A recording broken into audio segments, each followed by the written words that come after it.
საღამო მშვიდობის ეს ღამის ბიზნეს პარტნიორია თქვენ საქართველოს პირველ არხს უყურებთ. დღეს ღამის ბიზნეს პარტნიორში 2025 წელს შევაჯამებთ. მიმოხილვისთვის ქვეყნის ორი მნიშვნელოვანი მიმართულება ავირჩიეთ: ეკონომიკური განვითარება და ეკონომიკის პოტენციალი, აგროსექტორის შესაძლებლობები და გარემოს დაცვა. როგორ აცილებს 2025 წელს და როგორი მოლოდინით ხდება ახალ 2026 წელს ეკონომიკისა და სოფლის მეურნეობის სამინისტროები? მრავალ მილიარდიანი ინვესტიციის მოლოდინი, ეკონომიკური ზრდის მაღალი მაჩვენებლები, ტურიზმის გაზრდილი სტატისტიკა. ეს არასრული ჩამონათვალია იმ მიმართულებებისა, რომლებიც საქართველოს მთავრობას საშუალებას აძლევს თქვას, რომ მათი ეკონომიკური პოლიტიკა არის შედეგიანი. ჩვენი გადაცემის პირველი სტუმარია ეკონომიკის მინისტრის მოადგილე ირაკლი ნადარეიშვილი და მასთან ერთად ვისაუბრებთ 2025 წლის ეკონომიკურ შედეგებზე, მასშტაბურ საინვესტიციო პროექტზე, გამოწვევებსა და მოლოდინებზე. მოგესალმებით, ძალიან დიდი მადლობა გადაცემაში სტუმრობისთვის. ისე გამოვიდა, რომ 2025 წელს პრაქტიკულად ვაჯამებთ ალბათ ერთ-ერთი ყველაზე მნიშვნელოვან პროექტზე საუბრით, რომელიც კი ამ წლის განმავლობაში მოვისმინეთ. საუბარი მაქვს იგილხილსის პროექტზე. თუმცა ვიდრე ამ კონკრეტულ თემაზე გადავიდოდე, ამ კონკრეტული პროექტის ერთ-ერთი ხელმძღვანელი ბრძანდებით ქართული მხრიდან და ამ თემებს აუცილებლად დეტალურად შევეხები. მთლიანობაში 2025 წელი როგორი იყო ეკონომიკის სამინისტროს გადმოსახედიდან, რა ძირითადი მიღწევებს გამოყოფდით, რა ძირითად გამოწვევებს და ის მიმართულები, რომელიც უშუალოდ თქვენი საკურატორო სფეროშია, სად ხედავთ კიდევ უფრო მეტი გაუმჯობესების პერსპექტივას? მოგესალმებით, მაია, დიდი მადლობა გადაცემაში მოწვევისთვის, მივესალმები ტელემაყურებელს, რა თქმა უნდა.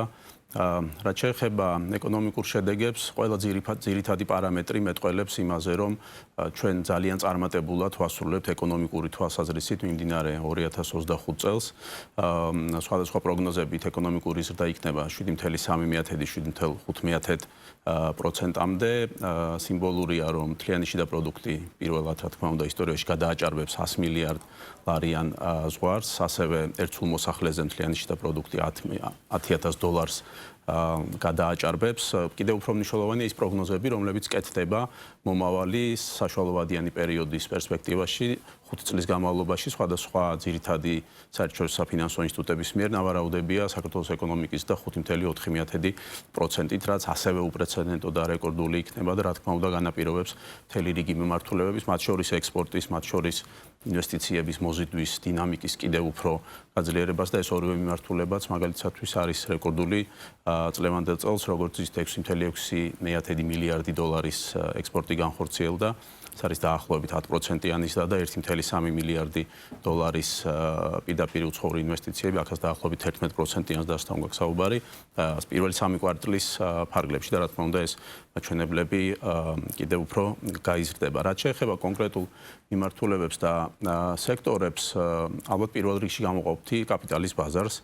თქვენ იცით, რომ ეს არის ერთ-ერთი ფუნდამენტური სტრუქტურული რეფორმა, რომელსაც წლების განმავლობაში ეკონომიკის სამინისტრო, ეროვნული ბანკი და სხვა უწყებები კერძო სექტორთან ერთად ვახორციელებდა. თუ კი პირველი ეტაპი ამ რეფორმის იყო უფრო მეტად კონცენტრირებული საკანონმდებლო ბაზის შექმნაზე, მთელი რიგი კანონები მიიღო პარლამენტმა, ეროვნულმა ბანკმა და სხვა უწყებებმა სხვადასხვა ნორმატიული და მარეგულირებელი აქტები გამოუშვეს და ჩვენ დღეს მივიღეთ ძალიან დახვეწილი, ძალიან გამჭვირვალე და თანამედროვე დასავლური სტანდარტების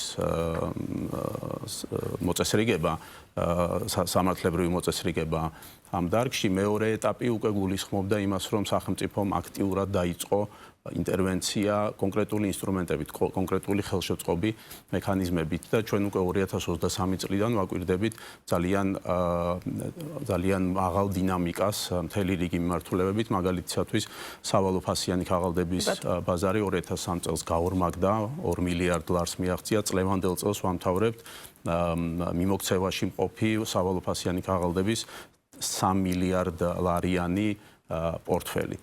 ასევე გაიზარდა საინვესტიციო ფონდების რაოდენობა 20-მდე და 250 მილიონი ლარია დაახლოებით აქტივების ერთობლიობა, რასაც საინვესტიციო ფონდები მართავენ. როდესაც ვსაუბრობთ სახელმწიფო მხარდაჭერაზე, აქ მნიშვნელოვან როლს თამაშობს კონკრეტული პროგრამები, რომელზეც ჩვენ აქცენტს ვაკეთებთ. ეკონომიკის სამინისტროს გადაწყვეტილებით დაახლოებით 1 წლის წინ ჩვენ ჩაუშვით პროგრამა, რომელიც ხელს უწყობს სწორედ ბონდების გამოშვებას და დღეს პორტფელი დაახლოებით 800 მილიონი ლარის აწარმოე საქართველოს პროგრამით, რომელმაც ხელი შეუწყო კონკრეტული კორპორატიული ბონდების გამოშვებას და განთავსებას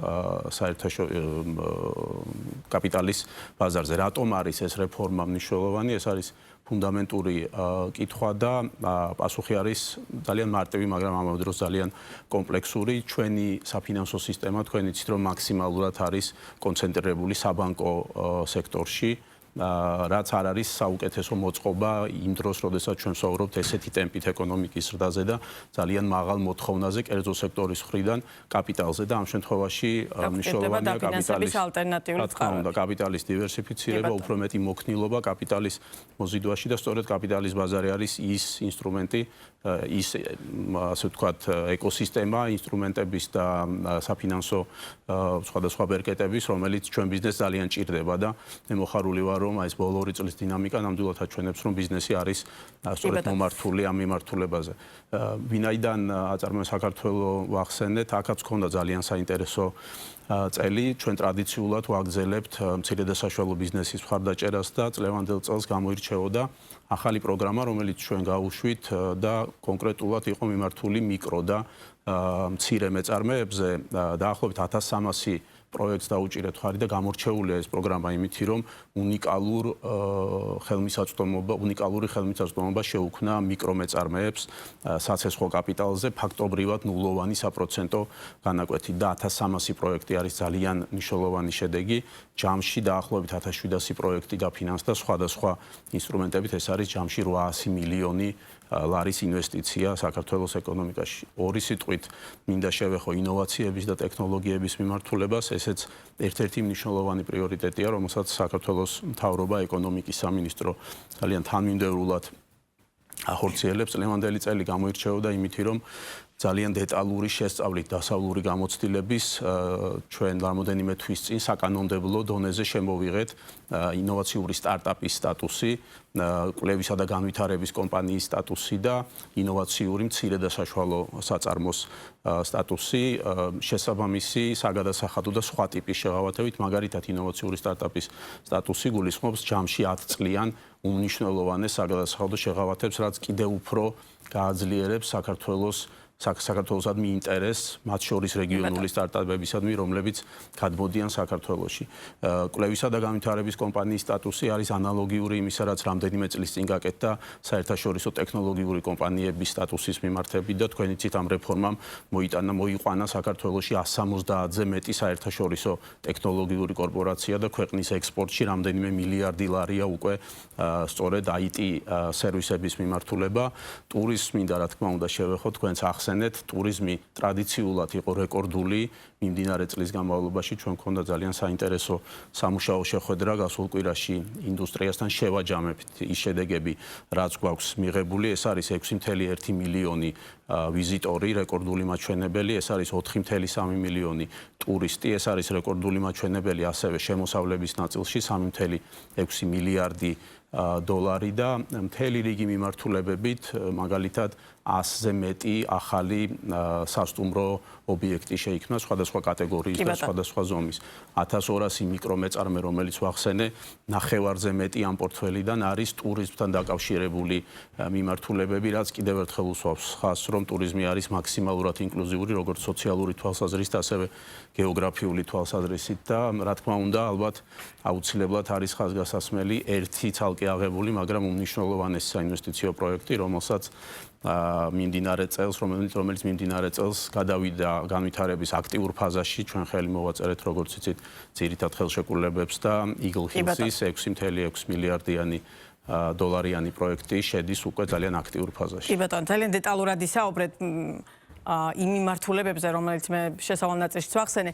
ამ ყველაფერს აუცილებლად მივყვები განსაკუთრებით კაპიტალის ბაზარს იმდენად ყურადღება დაუთმეთ, რომ ამ ნაწილს აუცილებლად დაუბრუნდები, თუმცა Eagle Hills-ი და ეს პროექტი არის განსაკუთრებული ინტერესის საგანი, არა მხოლოდ იმიტომ, რომ 6 მილიონზეა საუბარი, მთლიანობაში დაანონსებული ყოველ შემთხვევაში ასეა, არამედ იმითაც რა რეაქციაც იყო დაუშვათ ამ პროექტთან მიმართებაში და რადგან თქვენ ბრძანდებით იმ სახელმწიფო საწარმოს ქართული მხარის, იმ საწარმოს ქართველი ერთ-ერთი ხელმძღვანელი აწარმოებს საქართველოს გენერალური დირექტორის მოადგილესთან ერთად, ამიტომ საინტერესოა ეს პროექტი თვითონ მნიშვნელობით რა მნიშვნელობისაა გარდა იმ კონკრეტულად გაჟღერებული მრავალმილიარდიანი ინვესტიციისა და რატომ არის ეს პროექტი ასე მნიშვნელოვანი სახელმწიფოს გადმოსახედიდან, იმიტომ რომ თითქოს ჩნდება რომ აი რატო მაინც ამ პროექტზე რატო ვართ ასე მობილიზებულები, ასე მაქსიმალურად რატო ხარჯავთ ენერგიას და მათ შორის იმას რომ პრემიერი მიმართვას აკეთებს და ყველა საჯარო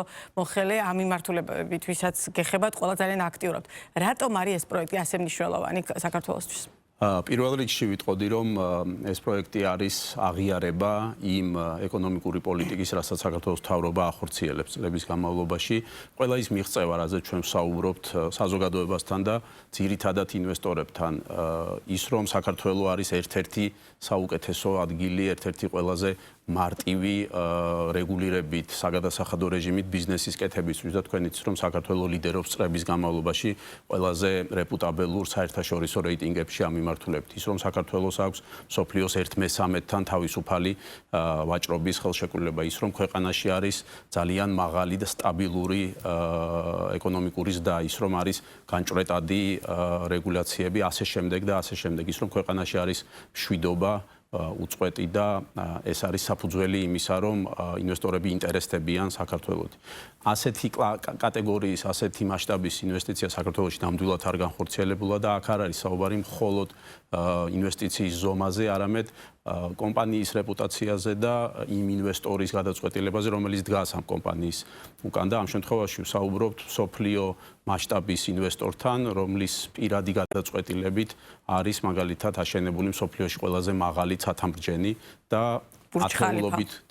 ათეულობით ქვეყანაში სხვადასხვა უმნიშვნელოვანესი პროექტები. ასეთი ტიპის გადაწყვეტილების მიღება უგზავნის სიგნალს დანარჩენ, ასე ვთქვათ, საინვესტიციო გარემოს გლობალურად ვსაუბრობ, მინიმუმ იმ სფეროში, რომელიც არის უძრავი ქონება და დეველოპმენტი და ჩვენ უკვე ვგზნობთ იმ ყურადღებას საქართველოსადმი იმ ინვესტორების მხრიდან, რომლებიც აქამდე ვთქვათ ფიქრობდნენ და ერთი მომენტია კიდევ თვითონ უძრავი ქონების და დეველოპმენტის სფერო, ეს არის ხანგრძლივი ინვესტირების პროექტები, ბუნებრივია ეს არ არის ერთჯერადი, ვთქვათ, რაიმე ფინანსური ოპერაცია, სადაც სწრაფად შეიძლება, ასე ვთქვათ, დასრულება და მოგების მიღება. ეს არის წლების განმავლობაში გათვლილი ინვესტიცია, რაც კიდევ ერთხელ ხაზს უსვავს, რომ გადაწყვეტილება იგილ ჰილსის და მუჰამედ ალაბარის ქვეყანაში შემოსვლის ემყარება იმას, რომ არის ნდობა ქვეყნისადმი, არის ნდობა იმ პოლიტიკური კურსისთვის, რაც არის ქვეყანაში და სტაბილურობის შეგრძნება და მოლოდინი და ასევე მაღალი ეკონომიკური ზრდის, რაზეც უკვე ვისაუბრეთ. ყველაფერი ეს ერთად განაპირობებს იმას, რომ ეს ინვესტიცია გარდა იმ რიცხვებისა, რაზეც ვსაუბრობთ, არის ფუნდამენტურად მნიშვნელოვანი. რომ მიყვეთ თანმიმდევრულად. მიუხედავად იმისა, რომ რამდენჯერმე იყო ახსნილი, ერთ-ერთი ყველაზე დიდი კრიტიკის საგანი იყო, რატომ არ არის ამ ეს ხელშეკრულება გასაჯაროებული და რატომ არ შეიძლება ამ ხელშეკრულებას გაეცნოს დაუშვათ ნებისმიერი დაინტერესებული პირი.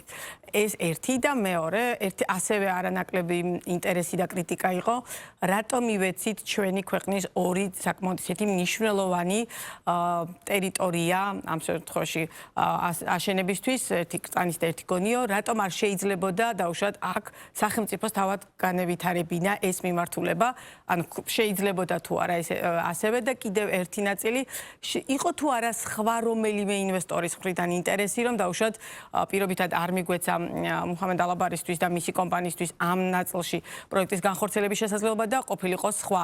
იყო თუ არა ამ ტიპის ასეთი მომართვები და ასეთი ინტერესი?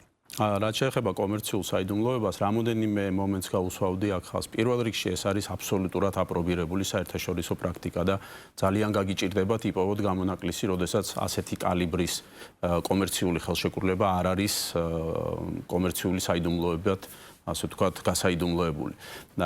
მიზეზი ამისი არის ძალიან მარტივი, ინვესტორს ამ შემთხვევაში და აქ სახელმწიფოს მოთხოვნა არ იყო, ეს იყო ინვესტორის მოთხოვნა, რა თქმა უნდა. მას ჭირდება რომ კონდეს არ დაკარგოს ის ბერკეტი მოლაპარაკების, რასაც იყენებს სხვა ქვეყნებთან, სხვა პარტნიორებთან, სხვა პროექტებზე საუბრისას. ყველა დეტალის გამჟღავნება, რომელსაც მოიცავს ქართულ სახელმწიფოსთან ხელშეკრულება, რა თქმა უნდა, მის პოზიციებს მოლაპარაკებაში დაასუსტებს, ამიტომ აბსოლუტური გაგებით მოვეკიდეთ ამ თხოვნას. მეორე არის ის, რომ ქართული კანონმდებლობის აბსოლუტური დაცვით და თანმიმდევრულობით არის ეს პროცესი გაკეთებული და ამას საქართველოს კანონმდებლობა იძლევა იმის საშუალებას, რომ კომერციული ხელშეკრულებები და შეთანხმებები იყოს გასაიდუმლოებული და რაც კიდევ უფრო მნიშვნელოვანია და ყველაზე მნიშვნელოვანი ალბათ იმდენ საკითხზე ხდება საჯაროდ საუბარი ეკონომიკის სამინისტროს მიერ ინვესტორის მიერ პრემიერ-მინისტრმაც ისაუბრა ძალიან დეტალურად იმ საკითხებზე, რაც ქართულ საზოგადოებას აინტერესებდა. შეგვიძლია ვთქვათ, რომ ყველაფერს თავს თუ მოუყრით ერთად, რამხელა წილი აქვს კომპანიაში სახელმწიფოს ის, რომ არავითარი გარანტია სახელმწიფოს არ აქვს გაცემული, ის, რომ არავითარი სპეციალური სტატუსი ამ პროექტს არ ენიჭება, რომელიც ვთქვათ ანუ ვალდებულებების დარღვევის შემთხვევაში პირობითად სახელმწიფო ასეთი ინვესტორის მიმართაც ისეთივე იქნება, როგორც ნებისმიერი სხვა ინვესტორის მიმართ, რომელიც თავშეთ არღვევს ამათ ვალდებულებას. ძალიან კაფიოდ არის განსაზღვრული, რომ საქართველოს სახელმწიფოს ვალდებულებას არ წარმოადგენს არც ერთი დოლარის ინვესტირება ამ პროექტში და სრული დაფინანსება, რამდენიც იქნება საჭირო პროექტის განსახორციელებლად არის ინვესტორის მხარეს. იმის თქმა მინდა, რომ ამ ყველაფერს ერთად თავს თუ მოუყრით, ძალიან ცოტა რამ რჩება შინაარსობრივი, რაც არ გამჟღავნებულა, ძირითადად ეს არის ტექნიკური და სამართლებრივი საკითხები და შესაბამისად შეგვიძლია ვთქვათ, რომ არაფორმალურად ეს ხელშეკრულება არის გასაჯაროებული და ინფორმაცია არის ხელმისაწვდომი. ტერიტორიებს რაც შეეხება, ჩვენ წლების განმავლობაში თანმიმდევრულად მუშაობთ ინვესტორებთან, მათ შორის გვაქვს კონკრეტული შეთავაზებები, როდესაც საკითხი ეხება, ვთქვათ, კონკრეტულ ტერიტორიასთან დაკავშირებულ პროექტებს. იქნება ეს სამრეწველო პროექტები თუ სამშენებლო პროექტები თუ ასე შემდეგ. ეს ორივე ლოკაცია, ასე ვთქვათ, იყო იმ პორტფელში, რომელიც განიხილებოდა სახელმწიფოს მიერ საინვესტიციოდ. ეს ნამდვილად უნიკალური ლოკაციებია, როგორც მოგეხსენებათ, ერთი არის გონიოში, ზღვის პირას, ყოფილი სამხედრო პოლიგონი, რომელიც აბსოლუტურად გამოუყენებელი იყო და არის დღევანდელი დღის ჩათვლით საზოგადოებისთვის. ეს არის ტერიტორია, სადაც უბრალოდ საზოგადოება და ეს არ წარმოადგენდა არც ურბანულ ნაწილს, არც გონიოსთვის, არც ბათუმისთვის, ეს არის უბრალოდ პოლიგონის ტერიტორია და კრწანისის ტყეპარკი, ესეც უნიკალური ტერიტორიაა, დაახლოებით 550 ჰექტარი, სადაც ასევე გათვალისწინებული იყო ის, რომ შესაბამისი ინვესტორის მოძიების შემთხვევაში აქ განიხილებოდა საინვესტიციო პროექტები. რატომ Eagle Hills-ი იქიდან გამომდინარე, რაც ესე იგი ახსენი ობიექტების შერჩევასთან და შეთავაზებასთან დაკავშირებით, როდესაც Eagle Hills-მა გამოთქვა სურვილი საქართველოში ინვესტირების, საკმაოდ დიდი დრო დაიხარჯა იმაზე, რომ დაეთვალიერებინათ და გვენახებინა ყველა ის პოტენციური ადგილი, სადაც შესაძლებელი იქნებოდა ასეთი ტიპის დეველოპმენტის გაკეთება და აქ მნიშვნელოვანია, რომ თვითონ მუჰამედ ალაბარი აბსოლუტურად ყველა ლოკაციაზე ჩამოდიოდა თვითონ თავის გუნდთან ერთად.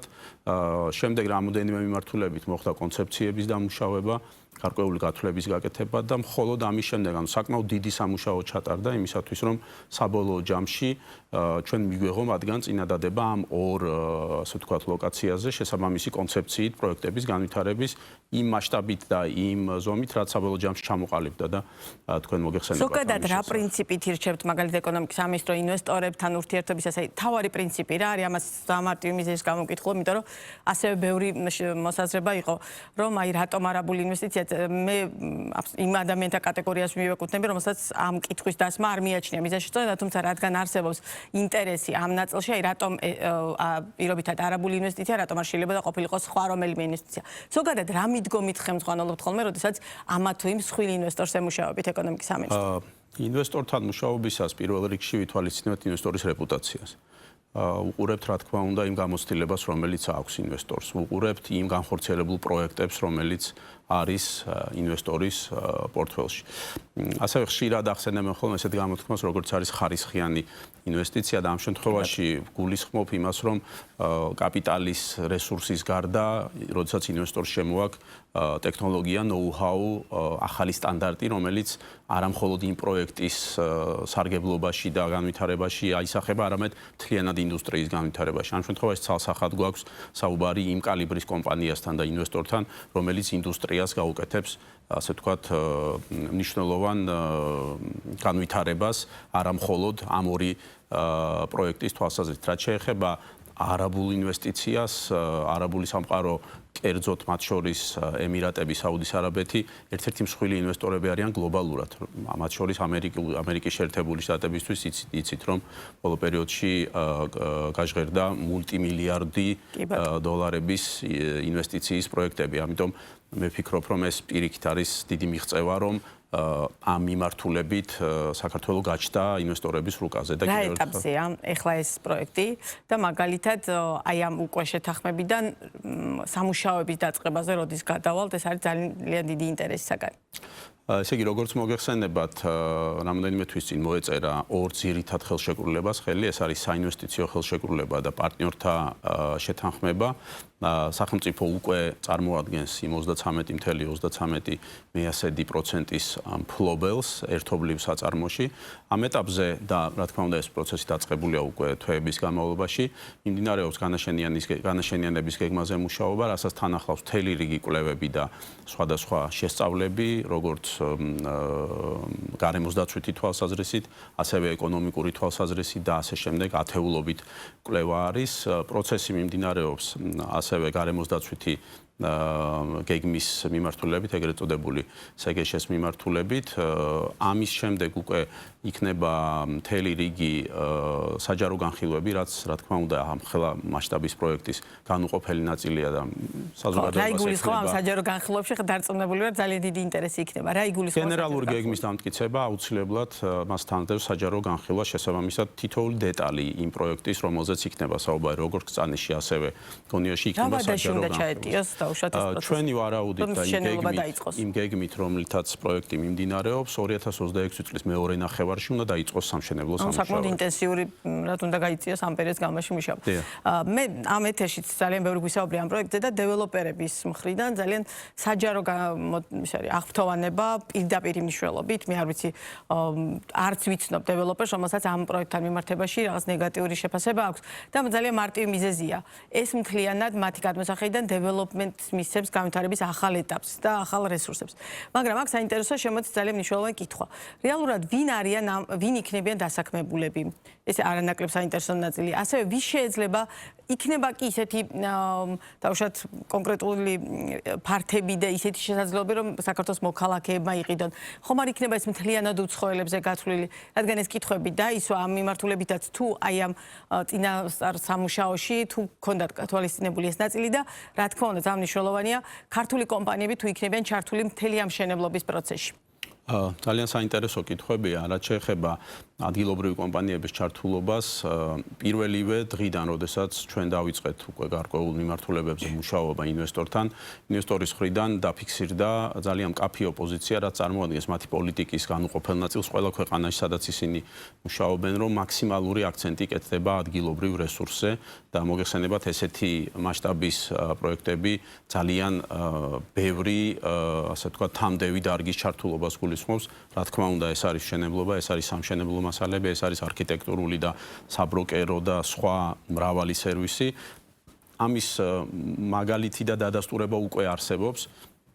რამდენიმე ათეული კომპანიაა დაკონტრაქტებული უკვე იგილხილს საქართველოს მიერ, რომლებიც სხვადასხვა მიმართულებით აწარმოებენ იმ სამუშაოს, რაზეც საუბრობთ. დიახ, და მათი აბსოლუტური უმრავლესობა არის ქართული კომპანიები. არიან უცხოელი სპეციალისტებიც, რა თქმა უნდა, რომელთაც უფრო მეტი გამოცდილება აქვთ, მაგალითად, როდესაც გონიოზე ვსაუბრობთ, აქ არის იახტ-კლუბის და მარინას მოწყობა, რომელიც რა თქმა უნდა სპეციფიურ ცოდნას საჭიროებს, როგორც ტექნიკური, ტექნოლოგიური, ასევე არქიტექტურული და ურბანული თვალსაზრისით. ძალიან დიდი როლი ეთმობა, ადგილი ეთმობა სარეკრეაციო სივრცეებს და აქაც ძალიან მაღალი კვალიფიკაციის სპეციალისტები არიან. კიდევ ერთხელ ის კოლაბორაცია, რაც იქნება ამ შემთხვევაში საერთაშორისო მაღალი კლასის სპეციალისტებსა და ქართულ კომპანიებს შორის, მათ შორის აისახება ამ კომპანიების და ქართველი სპეციალისტების კვალიფიკაციის ამაღლებაზე, რაც არის უმნიშვნელოვანესი ეფექტი, რაზეც უკვე ვისაუბრეთ. რაც შეეხება და ფასებიც. ხო, რაც შეეხება ფასებს და ვინ შეიძლება ეს იყიდოს. ძალიან ბევრი სპეკულაცია ამაზე, თუმცა ძალიან მარტივი ჭეშმარიტება არსებობს. ამ პროექტთან მიმართებაშიც ისევე მუშაობს საბაზრო ეკონომიკის პრინციპები, როგორც ყველაფერ დანარჩენთან. არის მიწოდება და მოთხოვნის პრინციპი. წარმოუდგენელია, რომ საქართველოს შეიქმნას პროდუქტი ძალიან კონკურენტულ გარემოში და ჩვენი დეველოპერული ბაზარი ძალიან კონკურენტულია, საკმაოდ მზარდია და ყველა სექტორში არის საკმაოდ მნიშვნელოვანი კონკურენცია. შეუძლებელია, რომ შეიქმნას პროდუქტი, რომელიც ორჯერ ან სამჯერ ძვირი იქნება ანალოგიურ პროდუქტზე, რომელიც დღეს ბაზარზე უკვე არის და ხელმისაწვდომია, როგორც ადგილობრივი, ასევე უცხოელი მყიდველისთვის, მომხმარებლისთვის და ესეთი პროექტი იყოს წარმატებული. უბრალოდ ვერ გაიყიდება. ეს ძალიან მარტივი ეკონომიკური პრინციპია. გარდა ამისა, ვინაიდან იყო ამდენი სპეკულაცია, ჩვენ 2 დღის წინ ვიყავით სერბეთში და ბელგრადში განხორციელებულია. პრინციპში დამთავრებული ალბათ 90%-ის, ასე ვთქვათ, შესრულების დონეზე არის არაჩვეულებრივი პროექტი. იქაც არის მდინარის პირა, ქალაქის ცენტრში ამ შემთხვევაში და ძალიან საინტერესო გამოცდილება მივიღეთ. ქონდა საუბარი როგორც Eagle Hills-ის მენეჯერებთან და ხელმძღვანელებთან ამ პროექტის, ასევე სერბეთის მთავრობასთან და კონკრეტულად ეკონომიკის მინისტრთან, რომელიც ასე ვთქვათ, დაახლოებით იგივე პირობებით, აქაც სახელმწიფოს და Eagle Hills-ის პარტნიორობაზეა და ერთობლივ საწარმოზეა საუბარი. მათ შორის დავსვით ის კითხვები, რომელიც საზოგადოებას აინტერესებს, რომ კიდევ ერთხელ დარწმუნებულიყავით, რომ ის ვარაუდები და მოლოდინები, რაც აქვს საქართველოს მთავრობას, არის სწორი და მართებული. სერბეთის შემთხვევაში დაახლოებით 90% იმ ობიექტების, ბინების, ვილების და ასე შემდეგ, რაც არის აშენებული, შეძენილი არის სერბეთის მოქალაქეების მიერ და დიასპორის მიერ, რომელიც ცხოვრობს სხვადასხვა ქვეყნებში. და კიდევ ერთი მნიშვნელოვანი მომენტი, რომ ძალიან მალე Eagle Hills საქართველოს უკვე დაიწყებს წინასწარ, ასე ვთქვათ, რეალიზაციის ხელშეკრულებების დადებას. ეს არის საგარანტიო ხელშეკრულებები. ანუ დაიწყება გაყიდვები? კი, დაიწყება წინასწარი შეთანხმებები. ჩვენ ენაზე გაყიდვა. წინასწარი შეთანხმებების დადება და ძალიან მალე გაცხადდება, რომ საფასო პოლიტიკა, რომელიც იქნება ამ ეტაპზე და რა თქმა უნდა ის ლოგიკური იქნება შემდგომ მის გაგრძელებაშიც იქნება ძალიან კონკურენტული და შეიძლება ბევრი სიურპრიზიც იყოს იმ თვალსაზრისით, რამდენად ხელმისაწვდომი იქნება ის პროდუქტი, რასაც Eagle Hills საქართველოს შექმნის ორივე ლოკაციას. რადგან სერბეთი ახსენეთ, ფიქრობთ, რომ დავუშვათ საქართველოს შემთხვევაში ეს პროექტი შეიძლება ერთგვარი სავიზიტო ბარათი გახდეს, იმიტომ რომ სერბეთში აქვთ ამის მოლოდინი, რომ ეს პროექტი მათთვის ერთ-ერთი მნიშვნელოვანი პროექტი იქნება, მათ შორის ტურისტული თვალსაზრისითაც და თუ გავითვალისწინებთ, რომ ბურჯ ხალიფას მშენებელი კომპანია და არის ამის ერთგვარი წარმომადგენელი და მათი კომპანია Eagle Hills-ი, შესაბამისად ამგვარი მოლოდინი გაქვთ თუ არა? ნამდვილად გვაქვს, ეს არის კომპანიის პოლიტიკა, ჩვენ ის რაც ვნახეთ ბელგრადში და ჩვენ გქონდა საშუალება გვენახა, ასე ვთქვათ, საარქივო მასალა, როგორ გამოიყურებოდა ეს ტერიტორია პროექტამდე. საკმაოდ წარმოუდგენლად სავალალო მდგომარეობა იყო, სახიფათოც კი ალბათ მოსახლეობისთვის, აბსოლუტურად გამოუყენებელი როგორც ქალაქის მაცხოვრებლებისთვის, ასევე ეკონომიკური თვალსაზრისით. დღეს ეს არის ყველაზე, ასე ვთქვათ, მნიშვნელოვანი მიზიდულობის ცენტრი, როგორც ადგილობრივებისთვის, ასევე ბიზნესისთვის და ასევე ტურისტებისთვის. ესეთი გამოცდილებაა აბსოლუტურად ყველა მიმართულებით, მათ შორის ბურჯ ხალიფა ბევრჯერ ვახსენეთ და იმსახურებს ნამდვილად ეს პროექტი ხშირად ხსენებას. საქართველოს ორივე ლოკაცია იძლევა უნიკალურ შესაძლებლობას, რომ კიდევ უფრო მეტად იყოს გამოხატული ეს მიმართულება, როდესაც ლაპარაკი არის, თქვათ, ისეთ დანიშნულების ადგილზე, რომელიც ხდება სიმბოლური და მათ შორის მასშტაბით იმისა, რომ იქნება პრინციპში ორი დასახლება, ორი ეკოსისტემა, სადაც იქნება უნიკალური, ასე ვთქვათ, ლანდშაფტი გონიოს შემთხვევაში, როდესაც ვლაპარაკობთ, აღსანიშნავია მაგალითად, რომ ჭოროხის დელტა, რომელიც დაახლოებით 80 ჰექტარია აბსოლუტურად ხელუხლებელი რჩება დეველოპმენტისთვის, თუმცა ინვესტორს აქვს ვალდებულება, რომ შესაბამისი, ასე ვთქვათ, ინვესტიცია განახორციელოს გაწმენდაში, მოწესრიგებაში და ის იმ ინფრასტრუქტურის შექმნაში, რომელიც ესეთ, თქვათ, დაცულ ტერიტორიას და ესეთ ეკოსისტემას სჭირდება. ამიტომ ქართული პროექტები იძლევა იმის საშუალებას, რომ გარდაულად ისინი გახდებიან მიზიდულობის ცენტრები და სიმბოლოები თბილისსა და აჭარის. აი, ყველაფერი იმის გათვალისწინებით რა პერიპეტიებიც უძღვის აი ამ პროექტის განხორციელებას წინ საზოგადოებაში არსებული განწყობის მიხედვით. ფიქრობ თუ არა, რომ როდესაც ეს პროექტი უკვე რეალურად განხორციელდება, ერთგვარად ამ კითხვებს, რომელსაც მე თქვენ გისვავთ, პასუხი იქნება სწორედ პროექტში გაცემული და შესაბამისად საზოგადოებას აღარ ექნება ამგვარი დავუშვათ ეჭვები თუ აქვთ ვინმეს კიდევ ამ ნაწილში. ამიტომ საინტერესოა თქვენი განწყობა როგორია, რამდენ ხანში უნდა დასრულდეს ეს პროექტი და პროექტის თუნდაც პირველი ფაზა და რა ნახავს საზოგადოება ამ ყველაფერი და რას მიიღებს? ნამდვილად ის გადადგმული ნაბიჯების კონკრეტული შედეგები, რასაც პროექტი მოიტანს და ეს არ იქნება ერთბაშად ეს დაიწყება და დაწყებული არის პრინციპში.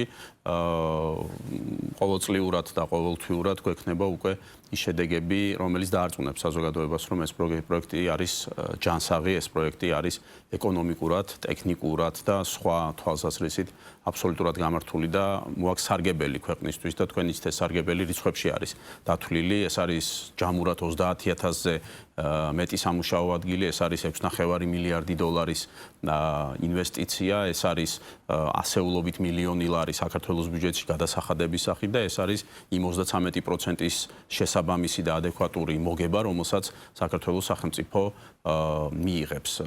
რაც შეეხება ფაზებს, რა თქმა უნდა, ესეთი პროექტები ფაზებად არის დაყოფილი და იგივე, ასე ვთქვათ, მოცემულობა იყო ბელგრადში და ამაზეც საკმაოდ დეტალურად ვისაუბრეთ და მივიღეთ ინფორმაცია, ასე ვთქვათ, პროექტების განვითარების შესახებ.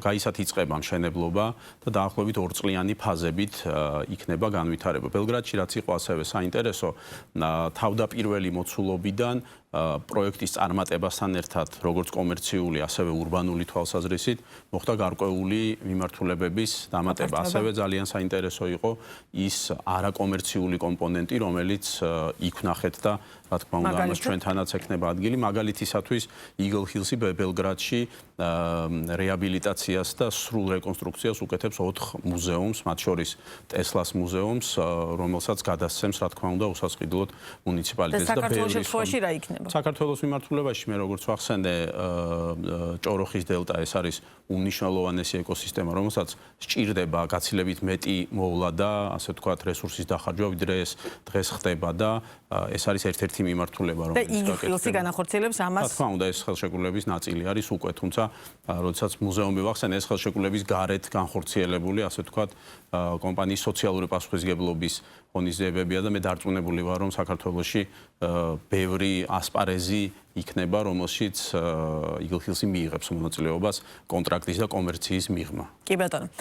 და კაპიტალის ბაზარი, ანუ ის მიმართულებები ჩვენ ძალიან დიდ დრო დაუთმეთ Eagle Hills, მაგრამ ეს არის პროექტი, რომელსაც ძალიან ბევრი რომელთან მიმართებაში არსებობს ინტერესი, რომელსაც ყველა ერთად ველოდებით როდის დაიწყება და ამიტომ ბუნებრივი იყო, რომ ამასთან დაკავშირებით ბევრი კითხვა გვინდოდა რომ დაგვესვა, მაგრამ ახლა გადავიდეთ სხვა ნაწილზე, მათ შორის კაპიტალის ბაზარი, რომელიც არანაკლებ საინტერესო, არანაკლებ მნიშვნელოვანი და ამ ეთერში ძალიან ბევრი გადაცემა დაუთმეთ, მათ შორის ღამის ბიზნეს პარტნიორის ეთერში ამ საკითხს აწარმოებს საქართველოს წარმომადგენლები ძალიან დეტალურად საუბრობდნენ ხოლმე თვითოულ ეტაპზე პრაქტიკულად აი ამ ბაზრის და სახელმწიფოს მხარდაჭერას.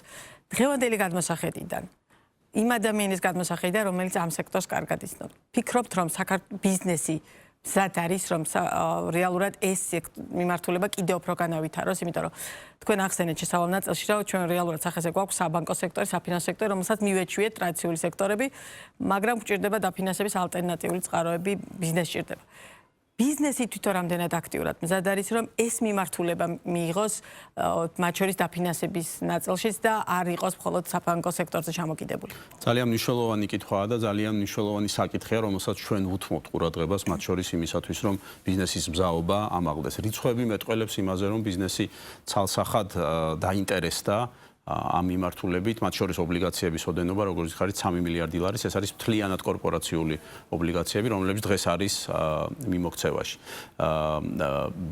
ის რომ ობლიგაცია არსებობს, რა თქმა უნდა, ქართულმა ბიზნესაც იცოდა, უბრალოდ ქართული ბიზნესი დღეს დარწმუნდა, რომ საქართველოში შესაძლებელია გამოუშვა წარმატებით ობლიგაცია და ასევე დაინახა ქართულმა ბიზნესმა, რითი განსხვავდება ობლიგაციის, ასე ვთქვათ, სასესხო ინსტრუმენტი საბანკო სასესხო ინსტრუმენტიდან.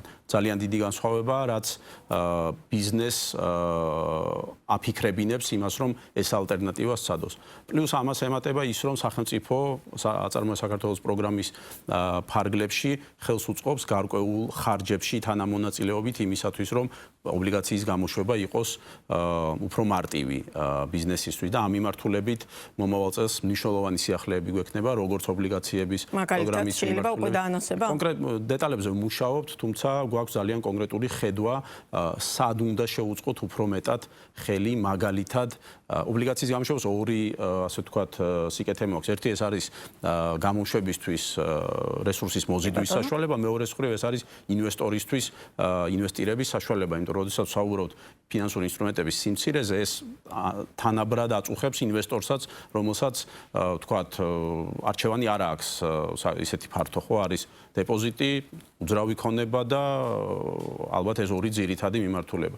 ის რომ ბაზარზე არის ობლიგაციები, რომელსაც ზედამხედველობას უწევს ეროვნული ბანკი, ყველა ასე ვთქვათ პროცედურით არის გამოშვებული კანონმდებლობა იცავს ინვესტორს მაქსიმალურად, რა თქმა უნდა, ინვესტორებისთვის გაჩნდა ინსტრუმენტი, როგორც ადგილობრივი, ასევე საერთაშორისო ინვესტორებისთვის. მაგალითად, უცხოურ ვალუტაში დენომინირებული კორპორაციული ობლიგაციების აბსოლუტურ უმეტესობას ყიდულობს რითეილი, ეგრეთ წოდებული, ასე ვთქვათ, კერძო ინვესტორები.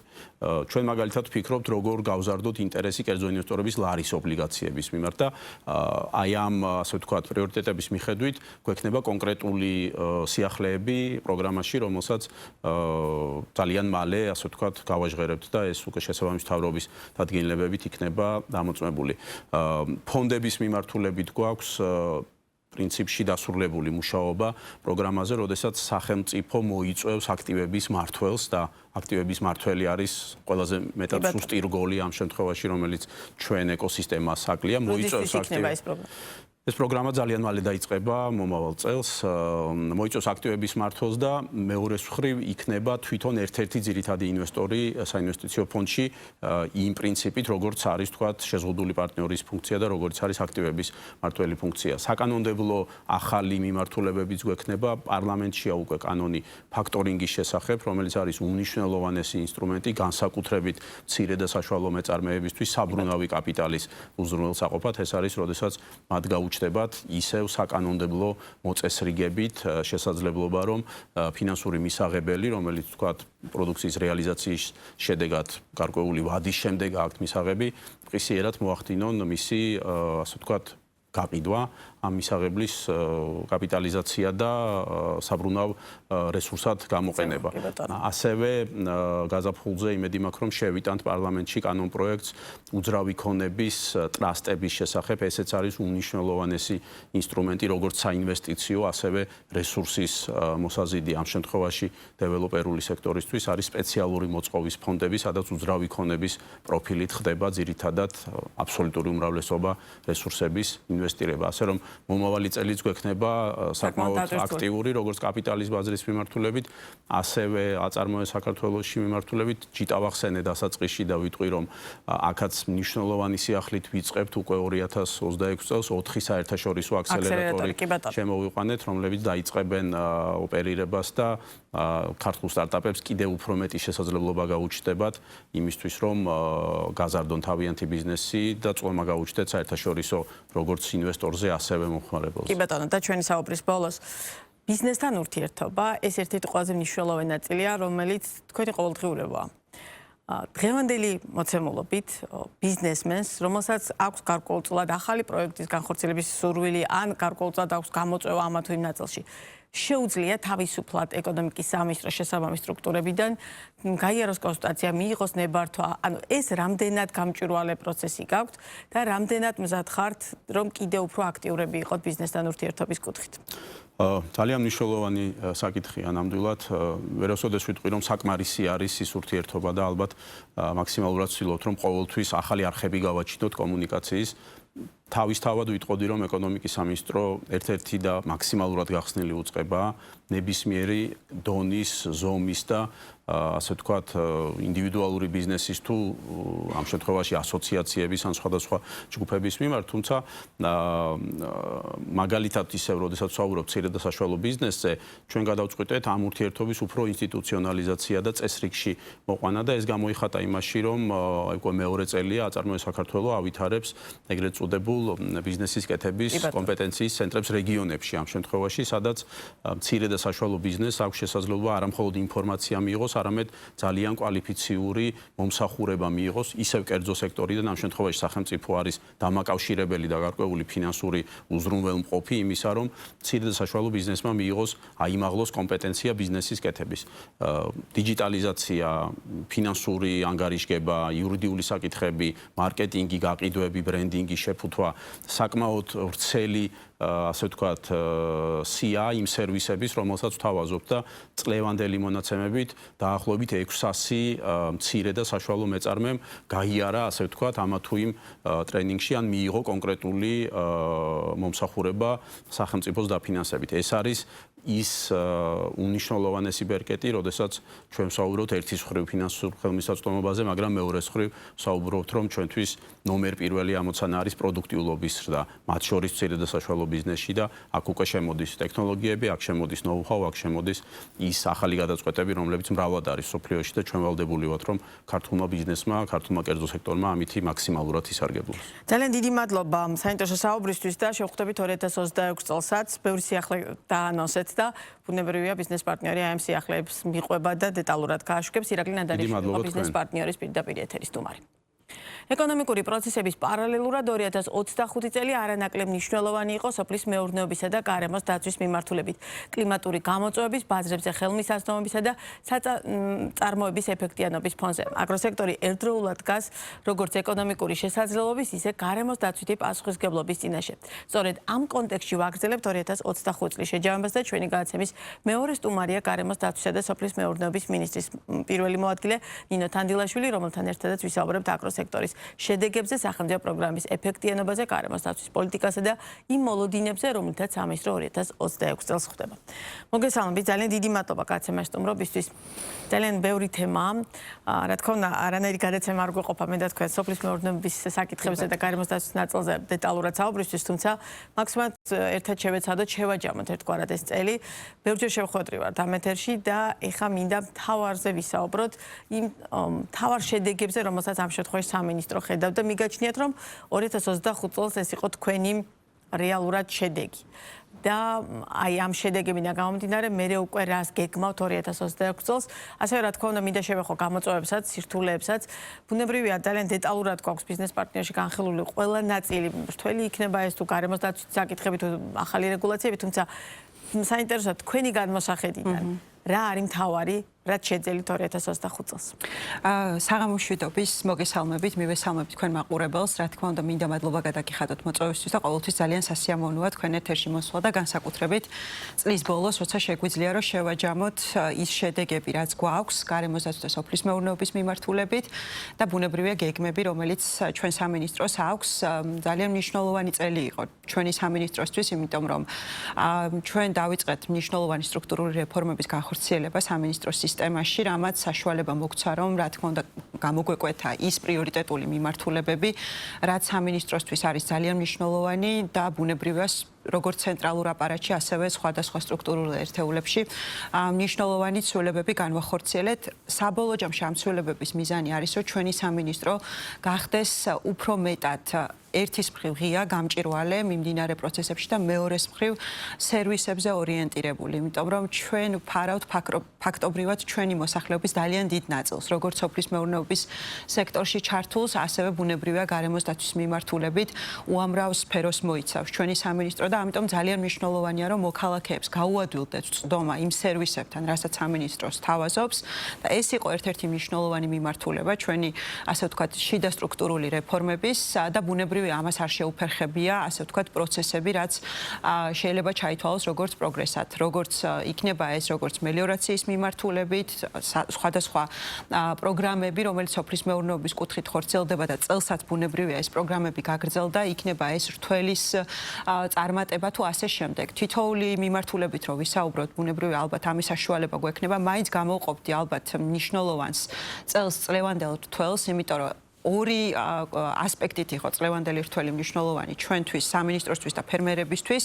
ერთი რომ მქონდა ბოლო დამოუკიდებლობის არსებობის ისტორიაში უპრეცედენტო მასშტაბის მოსავალი, რაც 350,000 ტონა ყურძენი დაბინავდა წელს და ასევე მეორე კონტექსტი და ასპექტი არის ის, რომ ჩვენ აქცენტი გავაკეთეთ ხარისხზე და ხარისხიან ყურძენზე, რაც არის მთავარი წინაპირობა ხარისხიანი ღვინის წარმოების. იმიტომ რომ ჩვენ ვიცით, რომ საერთაშორისო ბაზრებზე დიდია კონკურენცია სხვადასხვა ქვეყნების მხრიდან ღვინის პროდუქციის ნაწილში და სწორედ ამიტომ ის რომ ქართული ღვინო და ქართული ყურძენი არის უნიკალური, რა თქმა უნდა, ეს ყველაფერი საბოლოო ჯამში ხარისხში უნდა აისახოს და ამიტომ აი წლევანდელი რთველი იყო მართლაც გამორჩეული ამ კუთხით და ვიტყოდი რომ ამან ჩაუყარა ფუნდამენტი, რომ მომდევნო წლებში ჩვენ კიდევ უფრო მეტი აქცენტი გავაკეთოთ ღვინის ხარისხის გაუმჯობესებაზე და გავაფართოვოთ ის საერთაშორისო ბაზრები, სადაც შეიძლება რომ წარმოვადგინოთ ეს ყველაფერი.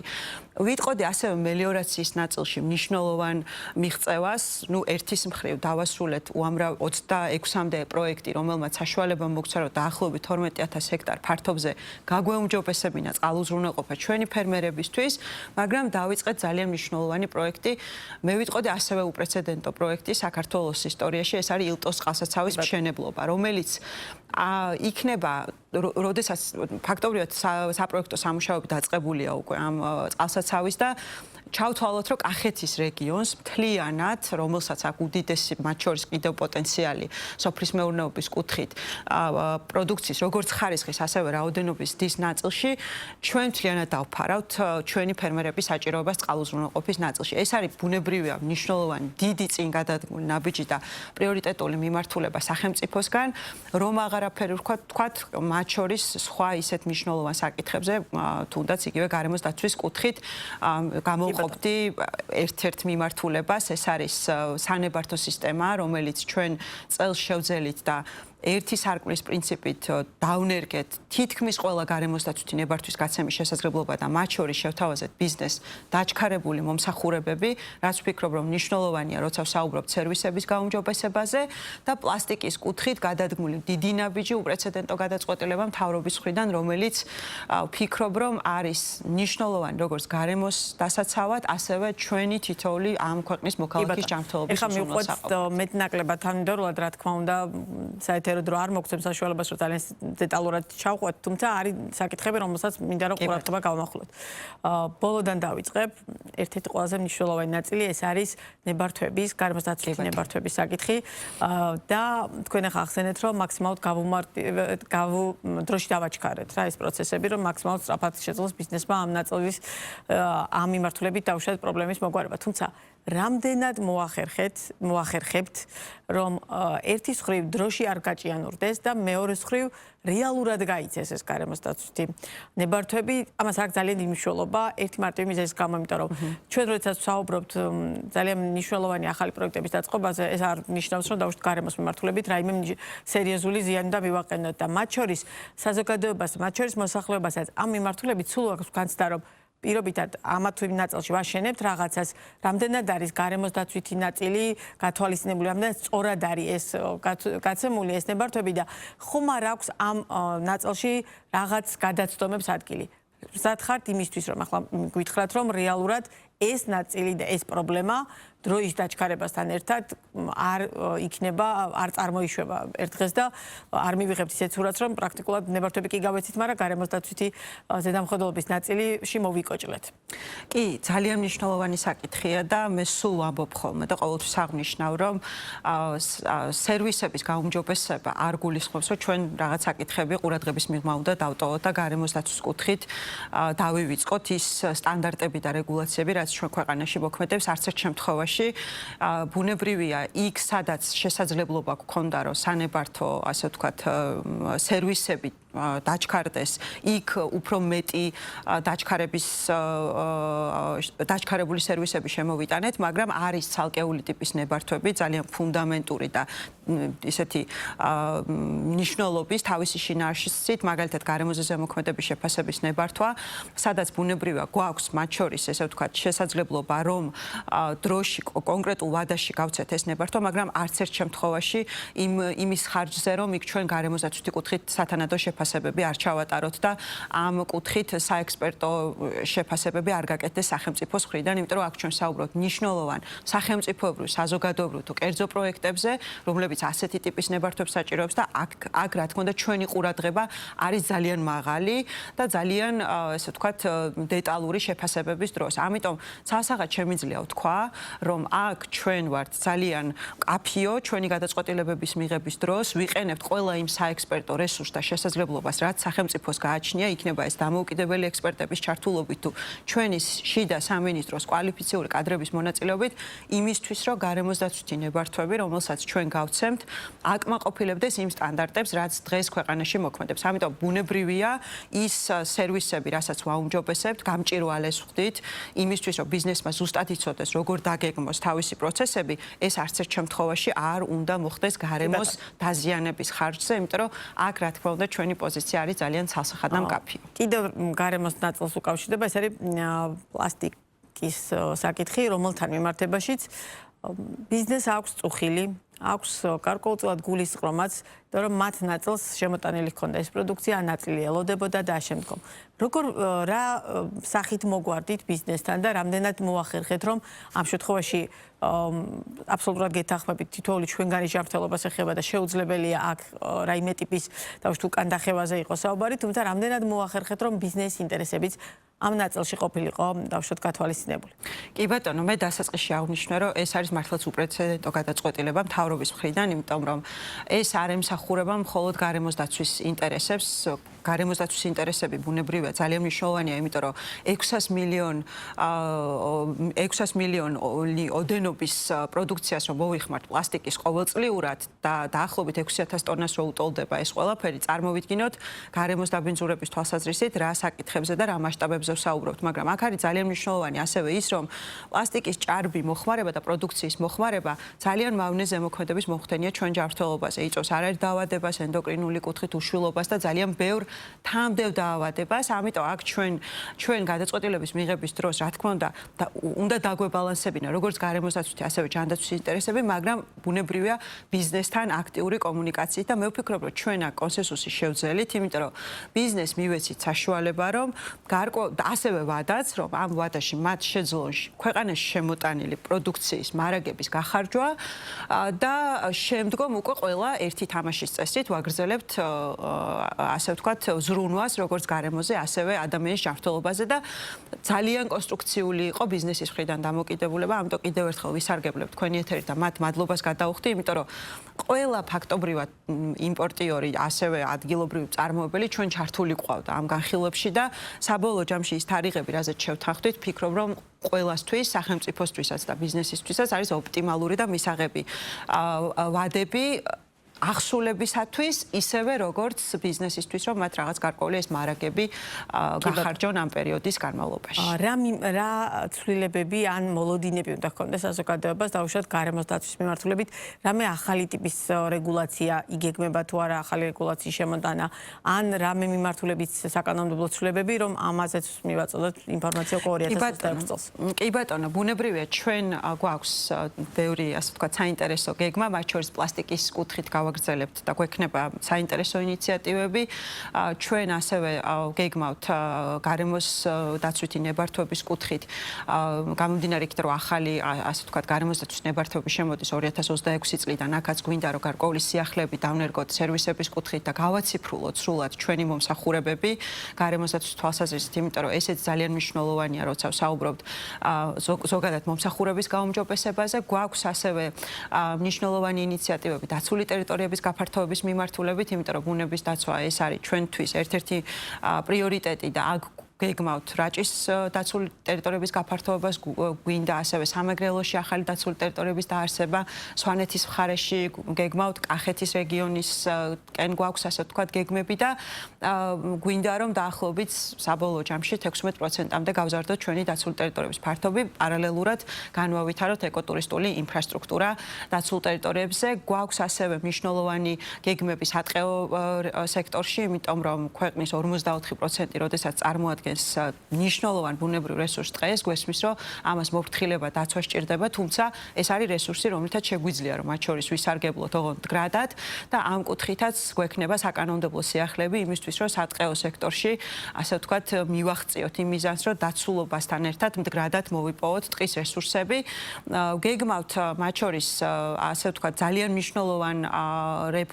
ძალიან მნიშვნელოვან საკითხზე გვექნება მომდევნო წელს ჩვენ და ვიმუშავებთ აქტიურად. ეს არის იცით რომ მყინვარული ხეობების კვლევა ჩავატარეთ ჩვენ ბატონი პრემიერის ინიციატივით და დავალებით და უკვე თითქმის დასრულდა ეს კვლევა და უახლოეს პერიოდში გვექნება საშუალება რომ თქვათ რა ინფორმაციის მომცემია ეს კვლევა, რადგან ამის მიმართ განსაკუთრებული ინტერესი, იმიტომ რომ მუდმივად მესმის რომ მყინვარებით ნება და შესაბამისად ამას ძალიან უარყოფითი გავლენა შეიძლება ჰქონდეს განსაკუთრებით იმ ტერიტორიაზე მაცხოვრებელი მოქალაქეებისთვის და ასე შემდგომ და ამიტომ საინტერესოა ბუნებრივია თუ უკვე შეგვიძლია თქმა რას მოიცავს ეს კვლევა. კი ბატონო, ბუნებრივია დღეს ახლა თანამედროვე კლიმატური ცვლილებების ფონზე მყინვარული ხეობები და მყინვარების დნობის პროცესი ახლა არავისთვის სიახლეს არ წარმოადგენს და აქედან მომდინარე საფრთხეებიც და ჩვენ მართლაც აი დამოუკიდებელ საქართველოს ისტორიაში პირველად ჩავატარეთ ესეთი უპრეცედენტო კვლევა, ევროპულ ქვეყნებსაც არ აქვთ ესეთი მასშტაბის კვლევა ჩატარებული,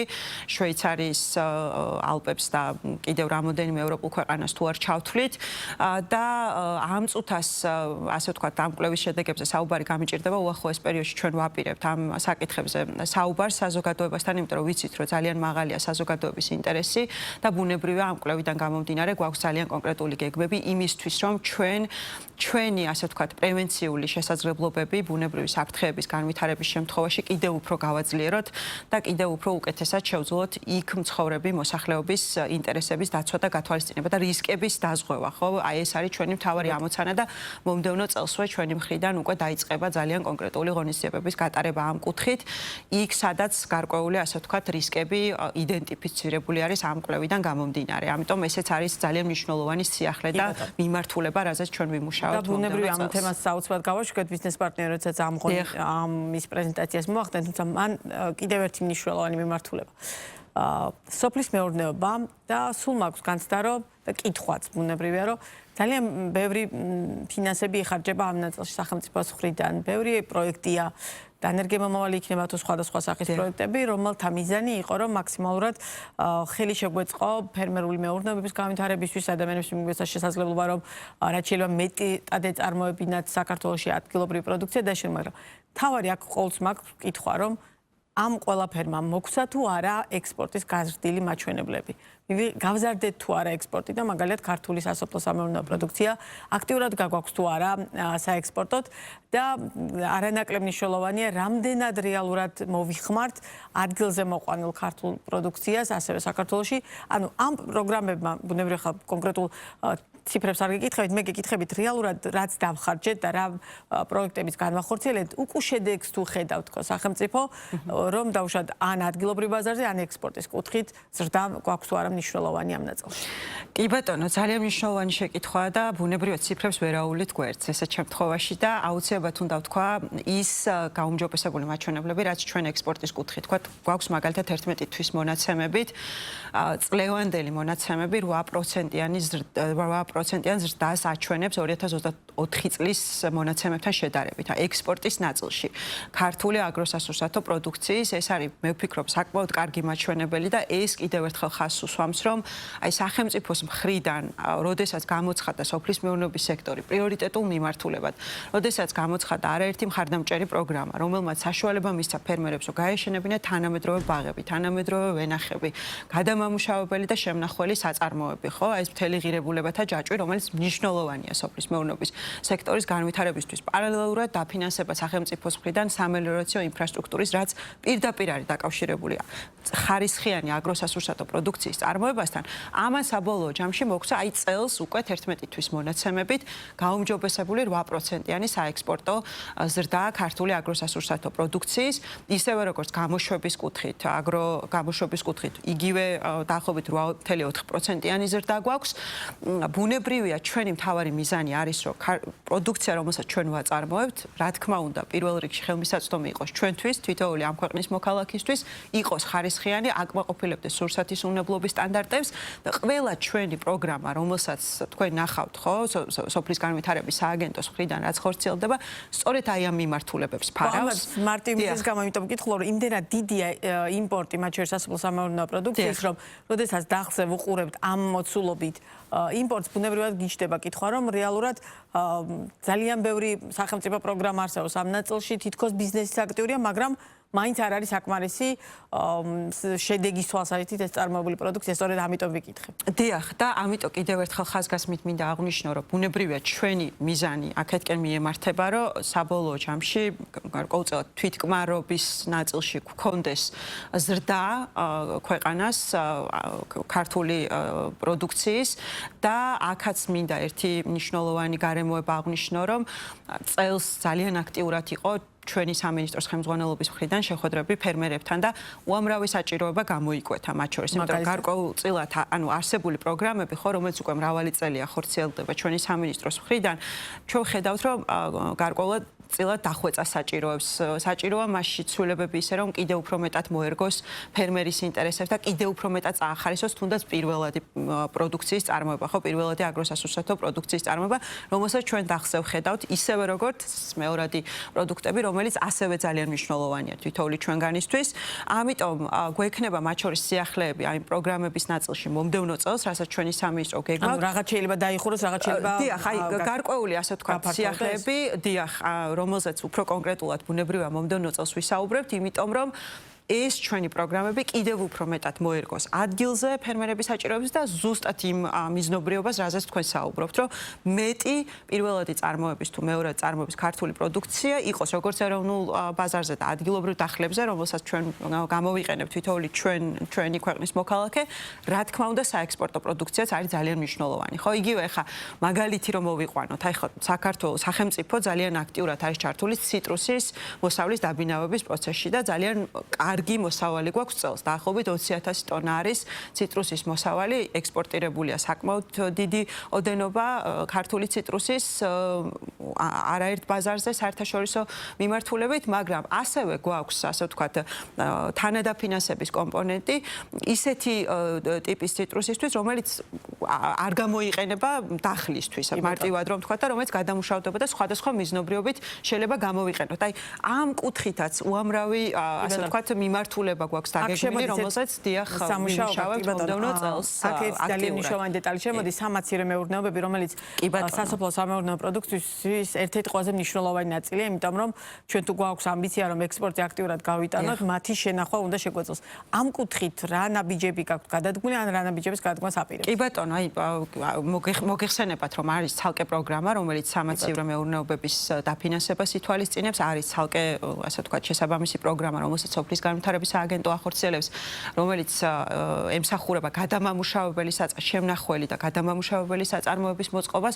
აი წელს მაგალითად დაახლოებით 31 საწარმოზე გაიცა, ახალ საწარმოზე გაიცა უკვე სახელმწიფოსგან თანადაფინანსება, როგორც შემნახველი, ასევე გადამამუშავებელი მოთხოვნა კერძო სექტორის მხრიდან ამ მიმართულებით არსებობს. სწორედ იქიდან გამომდინარე, რომ როდესაც ვსაუბრობთ პირველად წარმოების პროდუქციაზე, ყველა ესეთი ტიპის პროდუქცია ბუნებრივად დახზე ვერ მოხდება, ამიტომ საჭიროა შესაბამისი სიმძლავრეები გადამუშავების კუთხით, ხო? იმიტომ რომ ვთქვათ, მისგან ვაწარმოოთ სხვა პროდუქცია, რომელიც კიდე დამატებით ღირებულებას ქმნის ჩვენი ეროვნული ბაზრისთვის და ასევე ჩვენი ეკონომიკისთვის. ამიტომ ამ კუთხით ჩვენი სამინისტროს პრიორიტეტი არის სწორედ ის, რომ მოусმინეთ და ძალიან ბევრ რეგიონში იყო ფერმერებთან შეხვედრა და სწორედ აქედან გამომდინარე იქნებათ შესაბამისი ცვლილებები ჩვენ პროგრამებში, რომელიც კიდევ უფრო მეტად წაახალისებს როგორც პირველადი, ასევე ესე ვთქვათ, ღირებულებათა ჯაჭვის სხვადასხვა პროდუქციის წარმოებას ჩვენი ქვეყნის მასშტაბით. ძალიან ბევრი მიმართულება ბუნებრივია, იქნება თხილი, იქნება დაუშვათ ხორბი, მოცვი და ამ შემდგომ, რომელთან მიმართებაში ბუნებრივია ძალიან დაუსრულებად და ბევრი საუბარი შეგვიძლია. 2026 წელი წინ გვაქვს და ბუნებრივია ყველა ამ თემას ბიზნეს პარტნიორი აგრორუბრიკის ფარგლებში აუცილებლად შეეხება, თუმცა ჩვენი საუბრის ბოლოს აუცილებლად მინდა გითხოთ. თქვენ ახლა ბევრჯერ ახსენეთ, რომ ფერმერებთან მქონდა შეხვედრა, მათთან ერთად გარკვეულწილად დაისახა საკითხები, რომელსაც მერე გამოიყენებთ უკვე ახალი პროგრამებისა თუ არსებულის გაფართოების კუთხით. თვითონ ბიზნესთან ურთიერთობა როგორია და რამდენად რეალურად შეუძლია ბიზნეს თქვენთან კომუნიკაცია სამინისტროს ყველა რგოლთან. ისე რომ დაუშვათ არ დაჭირდეს მას ვინმეს ჩარევა, ვინმეს ნაცნობა და ამ შემდგომ. რაც ანუ პრინციპში ეს ნაწილიც გაიარა ბიზნესმა, მაგრამ მთლიანობაში რამდენად მზად ხართ იმისთვის, რომ მათ ნებისმიერ საჭიროებაზე უპასუხოთ, თუნდაც უარყოფითად, მაგრამ დროში, იმიტომ რომ ბიზნესთვის დრო ძალიან ძვირადღირებულია. კი ბატონო, პირველ რიგში აღნიშნავ, რომ ბუნებრივად ჩვენ ვემსახურებით ბიზნეს სექტორს, ვემსახურებით ფერმერებს, ვემსახურებით ინდივიდუალურ მოქალაქეებს. არაერთი სერვისია, რომელსაც ჩვენი სამინისტრო სთავაზობს. ფაქტობრივად ყველა სპექტრს ვეხებით, ასე ვთქვათ, სოფლად მცხოვრები მოსახლეობის ინტერესებიდან დაწყებული ბიზნეს სექტორით დამთავრებული, ხო?